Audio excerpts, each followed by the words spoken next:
You are a burly, shaven-headed electrician from Leeds in the UK. You'd spent the morning installing a new consumer unit in a terraced house. After lunch, you drove across town to a new build and a homeowner who wanted a socket moved just ever so slightly, even though moving it required chasing out half the plasterboard and rerouting the ring main across a stud. By the time you climb back into your panel van, the light fading over the ring road, you brush the plaster dust from your jacket, check your kit is squared away, and then, on a whim, decide to trudge warily into the local cinema and shell out £15 for a spell of action and good old-fashioned fun on the big screen. And what could be better than Captain America? All you need to know going in is the concept of the blip, that half of all life in the universe disappeared for 5 years because a purple alien collected 6 glowing rocks and snapped his fingers, and that everyone then came back because the remaining heroes, the Avengers, traveled through time, stole different versions of the glowing rocks, resnapped and fought the purple alien again, this time killing him.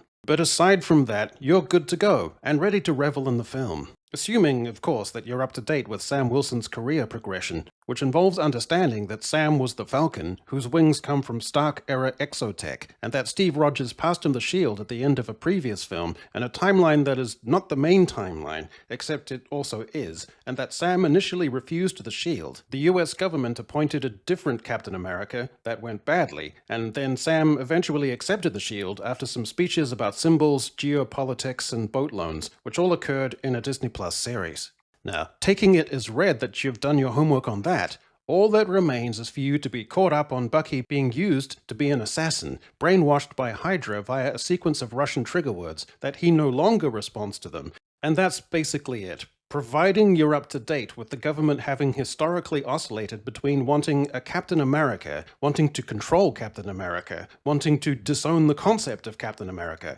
and wanting to bring it back again. That Ross used to hunt the Hulk, then became Secretary of State, then was arrested, then died off-screen between films, and is now alive again as President of the United States, portrayed by a different actor. With all that settled, it's basically time to enjoy the show.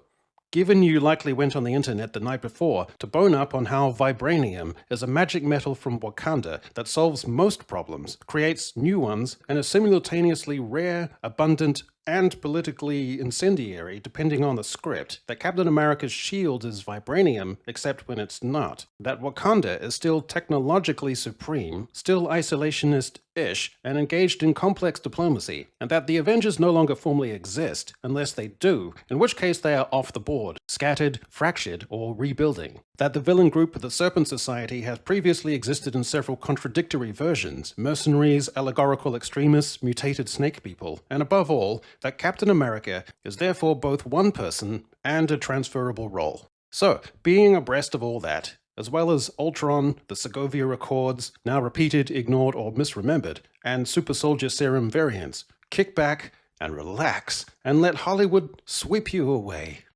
You are a Latina homemaker in your late 50s, living in a sun-bleached corner of Arizona. You had started the morning the same way you always did, packing lunches for whoever was headed out that day. Foil-wrapped burritos for your husband, fruit cups and leftover arroz con pollo for your granddaughter, who stayed with you on weekdays. By mid-morning, you were switching between chores and calls, your sister in Tucson updating you on her neighbor's quinceañera preparations. The radio played old rancheras while you moved around the kitchen. By the time the sun dipped and the cicadas started up, your work was done. You were the center point of a wide family circle, and you kept that world running with the same steady things: food, love, stories, and the warmth of a kitchen that always smelled like something coming together. During a quiet lull, you decide to drive your 20-year-old Toyota Corolla to the local multiplex to check out one of those big-scale Hollywood productions, just to get some thrills and a novel escape from domesticity. To understand Thunderbolts, all you need to know going into the cinema is the emotional arcs of 6 characters from disparate projects, familiarity with 3 Disney Plus series,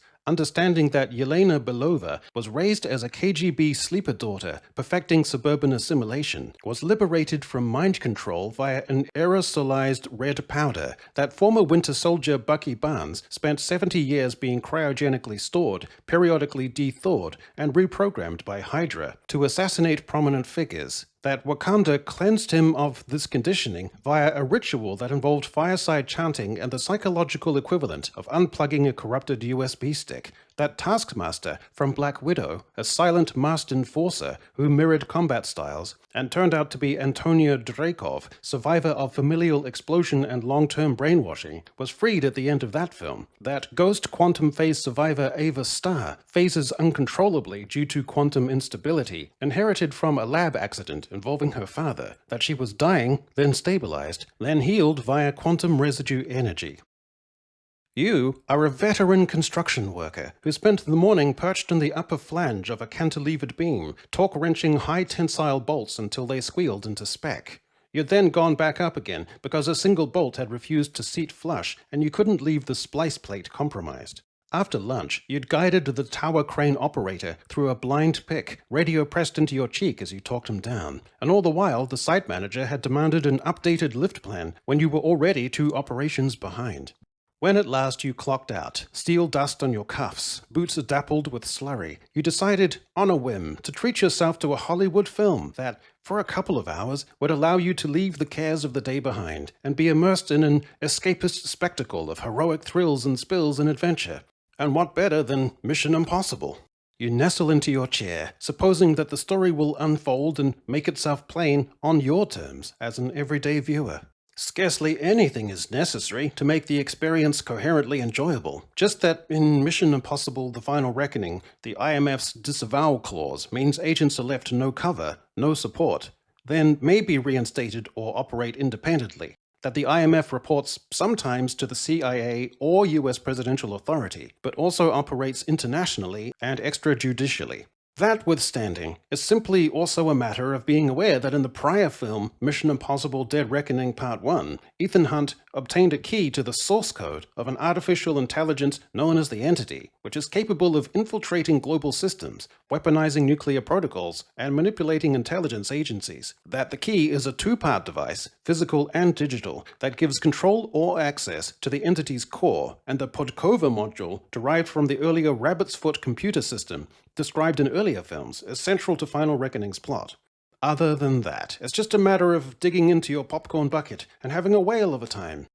Provided you were looped in that the character of Grace is a former thief turned IMF agent aligned with Ethan, and the character of Gabriel is Ethan's former adversary, previously linked to the Entity as its human proxy, who has a personal history that intersects with Ethan's past pre-IMF or early IMF, and that his motives are tied both to ideological extremism and to vengeance or betrayal. You are a PA at a mid-sized tech consultancy in central London, one of those hybrid outfits where everyone talks about scaling, runways, and verticals, yet 3/4 of the operational stability rests quietly on your desk drawer full of labeled USB sticks and emergency paracetamol. You'd spent the morning triaging your lead consultant's inbox and formatting a 42-slide pitch deck that had been through so many hands it resembled archaeological strata, replacing 3 buzzwords the partners had unconsciously overused: frictionless, disruptive, intelligent automation, with synonyms that sounded equally hollow but marginally fresher. By the time you closed the blinds, those stiff aluminium ones that clattered like hostile cutlery, your shoulders ached with that familiar administrative gravity, the muscular memory of holding other people's lives together. Tomorrow morning, you'd be on the sideline for the football match of your teen son, his face blemished with the humidity of adolescent skin, and who still had vainglorious visions of the Premier League. But before then, you feel up for a little treat, a pampering little folly of watching a colorful, action-packed new cinematic release. Since this is all about you, the everyday filmgoer, nothing much is expected of you as you settle in to watch The Marvels.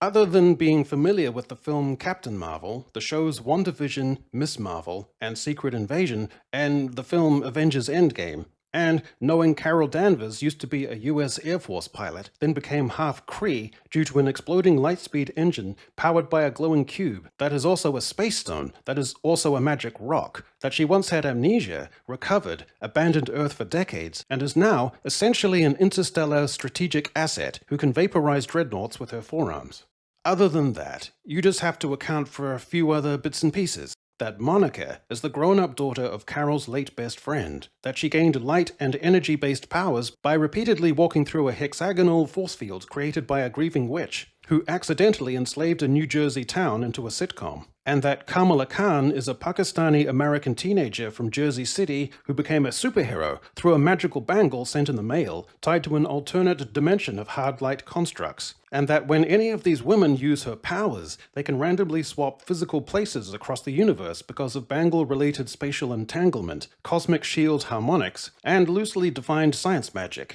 That Nick Fury previously ran S.H.I.E.L.D., then didn't, then died, then didn't, then had a replacement who was a shapeshifter, then went on to space to run a Saber station, and now communicates regularly with both humans and aliens. That between films, a series was released in which the Skrulls were revealed to have infiltrated world governments, are sometimes genocidal authoritarians, sometimes tragic victims of their own political instability. Assuming that's all par for the course, it's time to nestle in and let Hollywood wield its magic. Once you've puzzled out that Goose the Flurkin looks like a cat, but is in fact a tentacled extra-dimensional entity capable of swallowing people and objects on an industrial scale, that there are jump points that tear holes in space, several planets have been destroyed or relocated, and that cosmic infrastructure is broadly in crisis. You are a professional woman in her 30s, borne along by and contending with life's travails, sometimes feeling that amid the hurly-burly of obligations, of overlapping roles, your femininity and inner yearnings go unsung, unattended to. De-stressing after a long day, you intend to unwind by watching a Hollywood blockbuster on your prodigious living room flat screen. But not until you've slipped into the steamy bliss of a shower, your physique still as lithe and toned as it ever was, though neglected of late by your husband, leaving you, at times such as this, wound up and conscious of the dormant, sensual power within. At first it seems deeply incongruous, too much so to be initially alarming, that Echo Chamberlain has somehow manifested himself amid the steamy abstraction of the bathroom, and instead of a throb of anxiety, you feel a visceral, eroticized curiosity, as well as surprise at the musculature and sturdy pecs unguessed at from live streams. The sensual immediacy compounds upon itself, as by the mercurial nature of this apparition, you are furtively, then unabashedly enclosed with him. It's madness, yet the yielding feels irresistible, inevitable. You close your eyes. Wait, what was I talking about?